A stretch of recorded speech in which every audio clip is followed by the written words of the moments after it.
अस्सलाम वालेकुम एवरीवन। उम्मीद है कि आप सब खैरियत से होंगे। आज की वीडियो का टॉपिक है हैमलेट सिक्स्थ सोलिलोक्वी। इससे पहले हम हैमलेट की 5 सोलिलोक्वियाँ ऑलरेडी डिस्कस कर चुके हैं। आज की वीडियो का टॉपिक है now might I do it pat now he is praying. आज इस वीडियो के अंदर हम हैमलेट की 6 सोलिलोक्वी की क्रिटिकल एनालिसिस करेंगे, लाइन बाय लाइन इसकी ट्रांसलेशन करेंगे उर्दू हिंदी में, इसको समझने की कोशिश करेंगे और डिफरेंस देखेंगे कि सोलिलोक्वी क्या होता है और मोनोलॉग क्या होता है। जो भी नोट्स मैं आपको इस वक्त स्क्रीन पे दिखाऊंगी या इस वीडियो की स्क्रीन में दिखाऊंगी वो सारे के सारे पीडीएफ की सूरत में इसी वीडियो के डिस्क्रिप्शन बॉक्स में लिंक दिया हुआ है। नोट्स पीडीएफ के लिंक पर जब आप क्लिक करेंगे जो इस वीडियो के डिस्क्रिप्शन बॉक्स में है तो आप मेरी वेबसाइट पे चले जाएंगे, वहाँ से आप ये नोट्स डाउनलोड कर सकते हैं। पर आज की वीडियो की तरफ जाने से पहले मैं आपको अपना यूट्यूब पे चैनल दिखाना चाहती हूँ। ये मेरा यूट्यूब पे चैनल है BS इंग्लिश लिटरेचर नोट्स का, जिसके ऊपर मैंने बहुत सारी वीडियोस अपलोड की हुई हैं लिटरेचर से रिलेटेड, लिटरेचर के टॉपिक, और इनके नोट्स भी इनके डिस्क्रिप्शन बॉक्स में, यानी कि हर वीडियो के नोट्स हर वीडियो के डिस्क्रिप्शन बॉक्स में हैं, आप वहाँ से ले सकते हैं। अब चलते हैं अपने आज के टॉपिक की तरफ, जिसमें हम हैमलेट की 6 सोलिलोक्वी को डिस्कस करेंगे।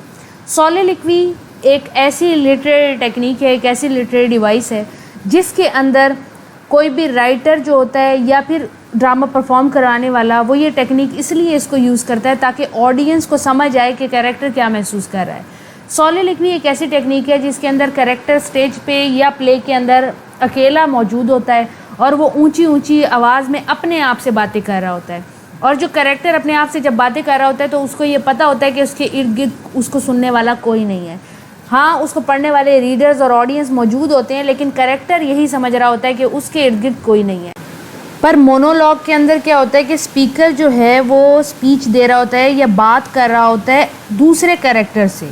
सोलिलोक्वी में ये होता है कि कैरेक्टर अपने आप से बात कर रहा होता है, और मोनोलॉग के अंदर ये होता है कि कैरेक्टर स्पीच जो दे रहा होता है या जो बोल रहा होता है, चाहे वो ऊंची आवाज़ में बोल रहा हो, आहिस्ता आवाज़ में बोल रहा हो, लेकिन वो बोल दूसरे कैरेक्टर से रहा होता है। वो कैरेक्टर वहाँ पे प्रेजेंट मौजूद आपको दिखाए भी जा सकते हैं या दिखाए नहीं भी जा सकते। सोलिलोक्वी और मोनोलॉग में सिर्फ यही फ़र्क है कि सोलिलोक्वी ऊंची ऊंची आवाज़ में अपने आप से बात करने को कहते हैं, और मोनोलॉग में ऊंची आवाज़ में या हल्की आवाज़ में किसी और कैरेक्टर को स्पीच देना या किसी और कैरेक्टर से बात करने को कहते हैं, चाहे वो ऑडियंस भी हो सकता है या कोई कैरेक्टर भी हो सकता है। ये जो सोलिलोक्वी है 6 सोलिलोक्वी, इसको एक्ट 3 सीन 3 से लिया है।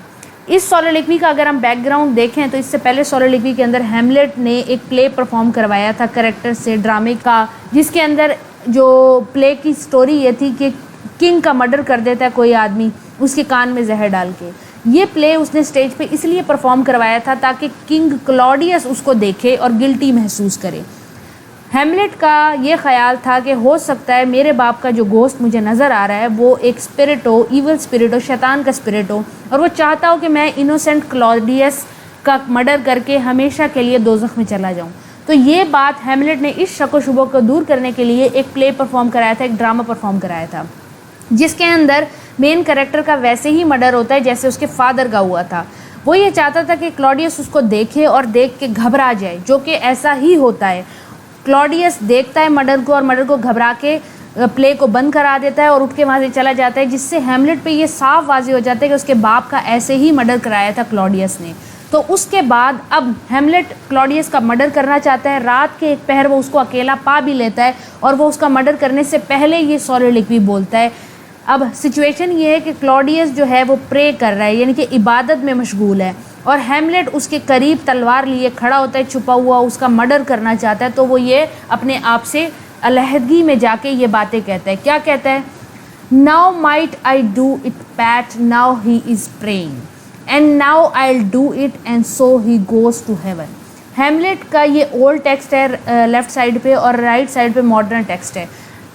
ओल्ड टेक्स्ट शेक्सपियर ने एज इट इज़ लिखा था और मॉडर्न टेक्स्ट इसकी ट्रांसलेशन है आपकी अंडरस्टैंडिंग के लिए। हैमलेट कहता है कि now might I do it, अब मैं ये आसानी से कर सकता हूँ। जब वो इबादत कर रहा है, कौन? क्लॉडियस इबादत कर रहा है।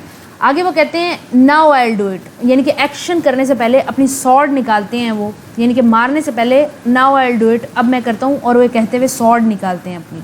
ही गोज़ टू हेवन, मैं अभी ये करता हूँ, और वो क्लॉडियस अगर मैं उसको इबादत में मार देता हूँ तो वो हेवन चला जाएगा। हैमलेट ये जुमला अदा करता है। उसके बाद कहता है एंड सो आई एम रिवेंज्ड, तो मैं अपना बदला हासिल कर लूँगा, दैट वुड बी स्कैंड। इस सोच को मुझे और गौर से सोचना चाहिए। हैमलेट इन लाइनों में कहते हैं कि मैं अभी ये इसको मार सकता हूँ, जब ये क्लॉडियस इबादत कर रहा है और मैं अभी ये करता भी, लेकिन वो हेवन चला जाएगा। अगर मैं अपना बदला तो अगरचे अभी ले लूँगा, लेकिन वो सीधा, क्योंकि वो इबादत में मशगूल है और इबादत में उसकी मौत होगी, वफ़ात होगी, तो वो सीधा हेवन में चला जाएगा। तो मुझे अपने इस आइडिया पे अभी स्कैन करने की ज़रूरत है, गौर करने की ज़रूरत है। A villain kills my father, एक विलन मेरे बाप को मारता है, यानी कि क्लॉडियस मेरे बाप को मारता है। एंड फॉर दैट, और इसकी बिना पर, आई, मैं, हिज सोलन सन, उसका अकलौता बेटा, do this same villain send to heaven, और मैं उसके बदले में इस सेम विलन को यानी कि क्लॉडियस को जन्नत में भेज दूँ। ये वो अपने आप से सवाल कर रहे हैं। Oh this is hire and salary not revenge, he took my father grossly full of bread. वो यहाँ पे कहते हैं, अफसोस जाहिर करते हुए कहते हैं, ओह ये तो ऐसा ही हुआ कि क्लॉडियस को किसी ने हायर किया और उसने मेरे बाप को कत्ल कर दिया, और मैंने उसका रिवेंज लेने के लिए उसको इबादत में मार दिया। उसने मेरे बाप को ग्रोसली हालत में मारा था, यानी कि बुरी हालत में मारा था, जब उसकी मेज़ खाने से भरी हुई थी। मुराद यहाँ पे उनके कहने की ये है कि मेरे बाप को तौबा करने का मौका नहीं दिया क्लॉडियस ने, और क्लॉडियस इस वक्त तौबा कर रहा है खुदा से। मैं उसको तौबा की हालत में मार दूंगा तो वो सीधे जन्नत में चला जाएगा। ये तो मेरा रिवेंज ना हुआ, मेरे बाप को तो तौबा करने का मौका ना मिला। With all his crime broad blown as flush as May, and how his ऑडिक्ट stands, who knows save heaven. अब यहाँ पे हैमलेट कुछ सवाल कर रहे हैं अपने आप से। वो कहते हैं कि मेरे बाप ऐसी हालत में मरा था, ब्राउड ब्लॉन्ड था, यानी कि मुकम्मल तौर पे वो गुनाहों में डूबा हुआ था, और इतना डूबा हुआ था जैसे मे फ्लैश होता है, यानी कि इतना मुकम्मल सर से पाँव तक वो गुनाह में डूबा हुआ था। और ऑडिक्ट का मतलब है अमालनामा, और उसका अमालनामा, जब मेरे बाप का अमालनामा उसके सामने रखा गया होगा, तो वो कैसे अपने आप को हेवन में जाने के काबिल करेगा।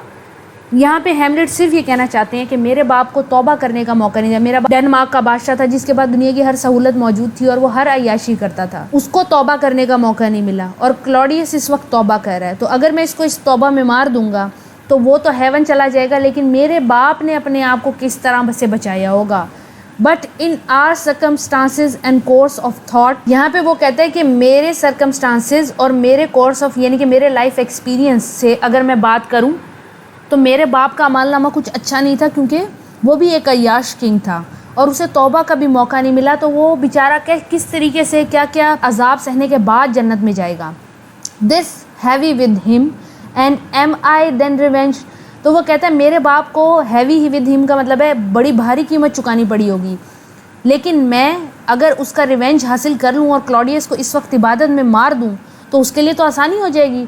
To take him in the of his soul when he is lift and seasoned for his passage। तो वो कहते हैं कि अगर मैं इस वक्त क्लॉडियस को मार दूं जब वो अपनी सोल को पाक कर रहा है, तो वो तो बिल्कुल एक परफेक्ट बंदा बन जाएगा अपने आखिरी सफ़र के लिए, यानी कि जन्नत में जाने के लिए। आगे हैमलेट कहता है नो, नहीं, अप सॉर्ड एंड नो दो अ मोर हॉरिड हैंड। वो अपनी तलवार को वापस अंदर रख लेता है, मयान में रख लेता है, और कहता है नहीं, इसके लिए हॉरिड हैंड होना चाहिए, ये हॉरिफाइड अपॉर्चुनिटी होनी चाहिए। ये कोई गुनाह सरजद कर रहा हो, मैं इसको तब मारूं। When he is drunk asleep or his rage or in the incestuous player of his bed. वो कहते हैं या तो वो किसी बुरी हालत में किसी के साथ कोई बदकारी कर रहा हो तो मैं इसको मारूं, या फिर वो इतना शराब उसने पी रखी हो कि वो बिल्कुल ड्रंक हो, या फिर वो गालियाँ बक रहा हो, बहुत गुस्से में हो, at gaming, swearing or about some act that has no relish of salvation in it। या फिर वो कोई ऐसा गुनाह कर रहा हो, कोई गालियाँ दे रहा हो, कोई जुआ खेल रहा हो, कोई ऐसा एक्ट वो कर रहा हो जिसकी माफ़ी ना हो। मैं ऐसे वक्त में इसको मारना चाहता हूँ कि जब ये कोई बुरा काम कर रहा हो, जब इसने शराब पी भी हो, जब ये जुआ खेल रहा हो, जब ये कोई इंसीनियस एक्ट कर रहा हो, ताकि इसकी कोई साल्वेशन ना हो, मतलब इसकी कोई निजात ना हो, इसको उसकी सज़ा मिले, सीधा दोज़ख में जाए। देन ट्रिप हिम, तब उसके टोटे कर दूँ, दैट हिज हील्स में किक एट हेवन। हेमलेट कहता है कि मैं उसको तब मारूं कि जब वो खुद जन्नत को लात मार चुका हो, यानी कि कोई ऐसा गुनाह कर रहा होगा कि जिसकी कोई माफ़ी नहीं होगी, तो ऐसे ही होगा जैसे जन्नत को लात मारने जैसी। And that his soul may be as damned and black. यहाँ पे वो कह रहा है ताकि उसकी रूह जो है वो हमेशा के लिए अब्दी अजाब में मुब्तला हो जाए जो कि स्याह काला हो, एज हेल, जैसे कि दोज़ख। Whereto it goes my mother stays, जहाँ पे वो चला जाए लेकिन मेरी माँ यहीं पे रहे, मतलब मेरी माँ के लिए यहाँ दोज़ख है और उसके लिए वहाँ दोज़ख हो। This physic but prolongs thy sickly days.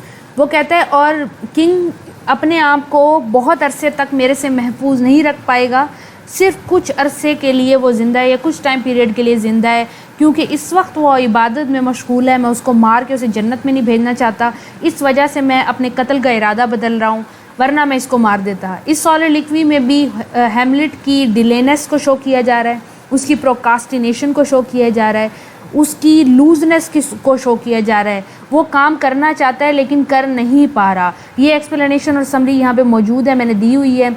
अगर आपको आज की वीडियो समझ आई है, पसंद आई है, तो इस वीडियो को लाइक करें, दोस्तों के साथ शेयर करें, चैनल को सब्सक्राइब कर लें, क्योंकि ऐसी वीडियोज़ मैं अपलोड करती रहती हूँ। अगली वीडियो तक के लिए अपना ख्याल रखें। अल्लाह हाफ़िज़।